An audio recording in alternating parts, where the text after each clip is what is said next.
प्रियंका जी का जादू नहीं चला, बिल्कुल साफ होगी कांग्रेस। उत्तर प्रदेश में आज सपा चुनाव हारी है, बसपा चुनाव में खत्म हुई है और कांग्रेस के लिए भविष्य का विकल्प खुला है। केजरीवाल जी का जो इतिहास नहीं जानते हैं, बता देता हूं। अरविंद केजरीवाल जी जो हैं एक आरक्षण विरोधी व्यक्ति हैं। उसे मुख्य विपक्ष जो है कांग्रेस है और कांग्रेस ही अगली सरकार बनाएगी, क्योंकि जो अरविंद केजरीवाल जी का जो मॉडल है पंजाब में आप देखिएगा 6 महीने के अंदर फेल होने वाला है। पूरा स्टेट है, शहर नहीं है। दिल्ली एक मेट्रोपॉलिटन सिटी है, पंजाब एक बॉर्डर स्टेट है। देखते कैसे चलाएंगे। पंजाब केसरी में आप सबका स्वागत है। मैं हूं चंद्रशेखर धरनी। आपको दो शख्सियतों से मिलवाएंगे और बातचीत भी करेंगे उनसे। ये दोनों शख्सियतें ऑल इंडिया कांग्रेस कमेटी के सेक्रेटरी पद पर इस वक्त तैनात हैं। एक तो प्रदीप नरवाल हैं जो मूल रूप से हरियाणा से संबंधित है और सबसे अहम बात यह है कि प्रियंका गांधी की कोर्ट टीम का हिस्सा भी हैं। बातचीत करेंगे। प्रदीप जी, आपका स्वागत है पंजाब केसरी में। शुक्रिया धरनी साहब, कैसे हैं आप? मैं ठीक हूँ, आप सुनाइए। नरवाल साहब, क्या बात, यूपी में प्रियंका जी का जादू नहीं चला, बिल्कुल साफ होगी कांग्रेस? देखिए, ऐसा नहीं है। आप उत्तर प्रदेश में जाके पूछेंगे लोगों से, चुनाव का अगर आप देखें पूरा ढांचा, उत्तर प्रदेश सच्चाई की बात यह है कि वहाँ पर जो मुख्य जो लड़ाई थी वो बीजेपी और सपा के बीच में थी। वहाँ एक समय तीसरी पार्टी बसपा होती थी, उसके बाद लोग कांग्रेस का नाम लेते थे। लेकिन आज आप देखिए, बाइनरी का चुनाव हुआ। उत्तर प्रदेश में 2 वोट पड़े, एक बीजेपी को जिताने वाला, एक बीजेपी को हराने वाला। और लोगों को इस बार लगा, एक बड़े समुदाय को लगा कि शायद ये 2 पार्टियां मुख्य फाइट में है। परसेप्शन क्रिएट किया मीडिया ने कि सपा और बीजेपी का, क्योंकि मीडिया भी ये बात जानती थी, जो नेशनल मीडिया जो कि काफ़ी हद तक बीजेपी के इशारों पर काम करती है, उसको भी ये पता था उत्तर प्रदेश में अगर लड़ाई हम खड़ी करेंगे सपा और बीजेपी के बीच में तो सपा हार जाएगी, और लड़ाई खड़ी करेंगे कांग्रेस और बीजेपी के बीच में तो कांग्रेस जीत जाएगी। तो कहीं ना कहीं परसेप्शन खड़ा किया गया, परंतु उसके बावजूद ये बात बिल्कुल हम हार की पूरी जिम्मेवारी लेते हैं। लेकिन एक बात आपको देखनी पड़ेगी, उत्तर प्रदेश में आज सपा चुनाव हारी है, बसपा चुनाव में खत्म हुई है और कांग्रेस के लिए भविष्य का विकल्प खुला है।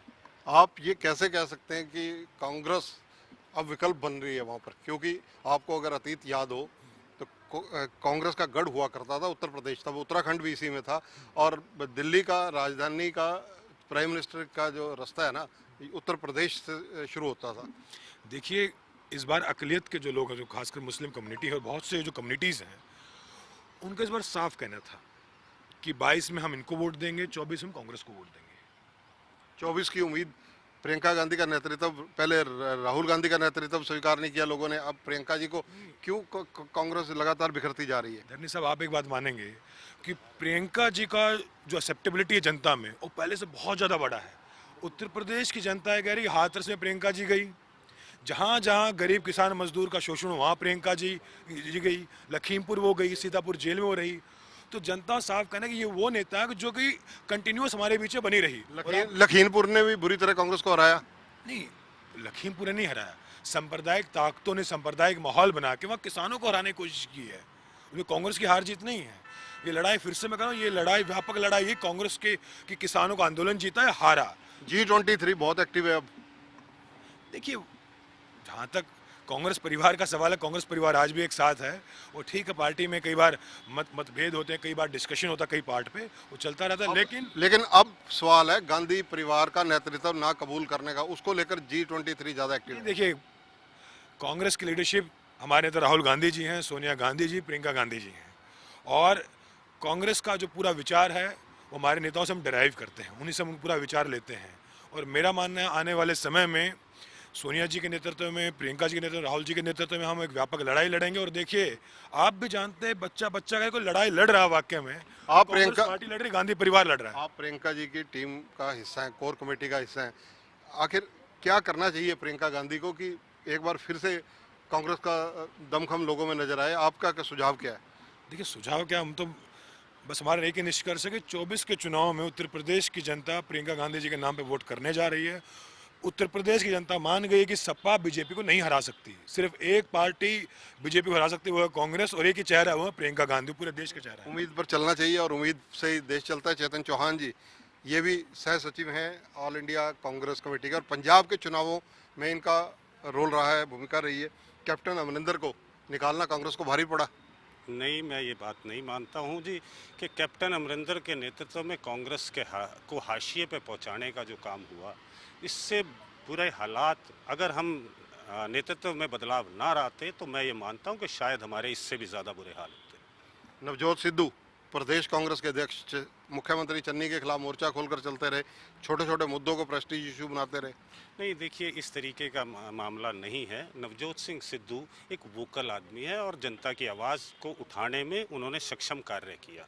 पहले वो बीजेपी को अपनी माता बताते थे, फिर कांग्रेस को अपनी माता बताने लगे। जो आदमी अपनी माँ ही बदल ले बार बार, और उसका कितना बेस माना जा सकता है? देखिए ये सवाल मेरे से ज़्यादा इसका जवाब नवजोत सिंह सिद्धू जी ज़्यादा दे सकते हैं अच्छे से, बजाय कि मैं उनके ऊपर टिप्पणी करूं कि उन्होंने पार्टी क्यों छोड़ी। शायद मुझे ये लगता है कि भाजपा के अंदर उनको वो स्पेस नहीं मिल पा रहा था, शायद वो काम नहीं कर पा रहे थे जो वो करना चाहते थे। आम आदमी पार्टी के पंजाब में 92 सीटें आने का कारण?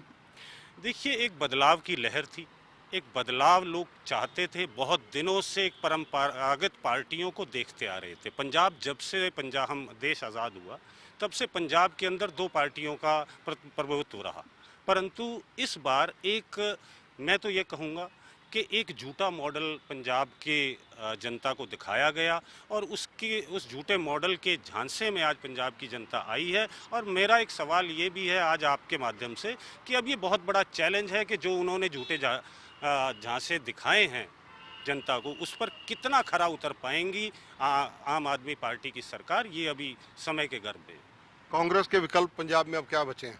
नहीं, कांग्रेस एक विकल्प नहीं, कांग्रेस एक बहुत बड़ी एक पार्टी है सूबे की, जिसमें बहुत समय से लंबा राज किया है और आज भी ऑपोजिशन पार्टी में। और अब हमारा एक ही दायित्व है, जो जनता का फैसला है वो सर्वोपरि है, और अब हमारा दायित्व ये है कि हम एक अच्छा विपक्ष के तौर पर हम काम करें और लोगों के अंदर जो गलतियां हमने पहले दोहराई हैं वो गलतियां दोबारा ना दोहरा पाएं। नरवाल साहब, आम आदमी पार्टी हरियाणा में बहुत एक्टिव हो रही है, लगातार धड़ाधड़ प्रतिदिन 2-2, 2.5, 3-3 दर्जन लोग पलायन कर रहे हैं, शिफ्ट हो रहे हैं। देखिए केजरीवाल जी का जो इतिहास नहीं जानते हैं, बता देता हूँ। अरविंद केजरीवाल जी जो हैं एक आरक्षण विरोधी व्यक्ति हैं, जो कि दलितों को जो आरक्षण मिला उसको घोर खिलाफ रहे हैं। दिल्ली में आपको बता देता हूँ 2006 में एक ग्रुप बना था यूथ फॉर इक्वलिटी, जो आरक्षण के विरोध में बना था। 2006 में जो ओबीसी आरक्षण मिला था, जो मेडिकल इंस्टीट्यूशंस में लागू हुआ था, उसकी खिलाफत का ग्रुप था जिसकी अगुवाई अरविंद केजरीवाल जी ने की थी।